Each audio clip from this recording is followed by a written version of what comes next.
ಜಾಗತಿಕ ಬಂಡವಾಳ ಹೂಡಿಕೆ ಮಾರುಕಟ್ಟೆಯ ದಶಾವತಾರ ದರ್ಶನದ 8ನೇ ಅವತಾರ, that is introduction to ULIPs are market funds.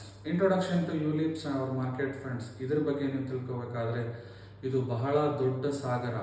ಇದರಲ್ಲಿ ಮೀನಿನ ಜಾತಿಗಳು ಎಷ್ಟು ಸಾವಿರ ಎಷ್ಟು ಲಕ್ಷ ಇದಾವೋ ಆ ರೀತಿ ನಮಗೆ ಫಂಡ್ಸ್ಗಳು ಲಕ್ಷದ ಮೇಲಿದೆ. ಸಾವಿರಾರು ಫಂಡ್ಸು, ಲಕ್ಷಗಟ್ಟಲೆ ಫಂಡ್ಸ್ ಇದೆ. ಬೇರೆ ಬೇರೆ ಮಾರ್ಕೆಟ್, ಬೇರೆ ಬೇರೆ ಪ್ಲಾಟ್ಫಾರ್ಮ್, ಬೇರೆ ಬೇರೆ ಥರದಂಥ returns.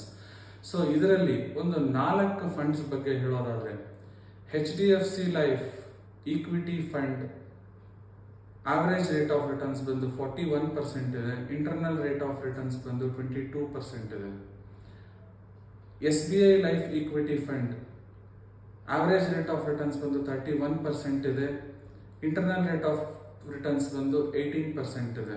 Whereas HDFC life Discovery fund average rate of returns ಬಂದು 48% ಇದೆ. ಇಂಟರ್ನಲ್ ರೇಟ್ ಆಫ್ ರಿಟರ್ನ್ಸ್ ಬಂದ್ಬಿಟ್ಟು 25 or 26% ಇದೆ.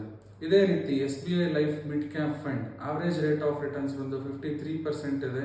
ಇಂಟರ್ನಲ್ ರೇಟ್ ಆಫ್ ರಿಟರ್ನ್ಸ್ ಬಂದು 22% ಇದೆ, ಆರ್ 22 to 24% ಇದೆ. ಸೊ ಈ ರೀತಿ ಎಚ್ಚರಿಕೆಯಲ್ಲಿ ಈ rate of returns, average rate of returns or internal rate of returns always varies based on the fund trends in the market. So ಈ fund trends ಮತ್ತು ಫಂಡ್ಸ್ಗಳ ಬಗ್ಗೆ ಇನ್ನೂ ನಾಲೆಡ್ಜ್ ಬೇಕು ಅನ್ನೋದಾದರೆ please follow my YouTube channel, Instagram page and Facebook page for more updates.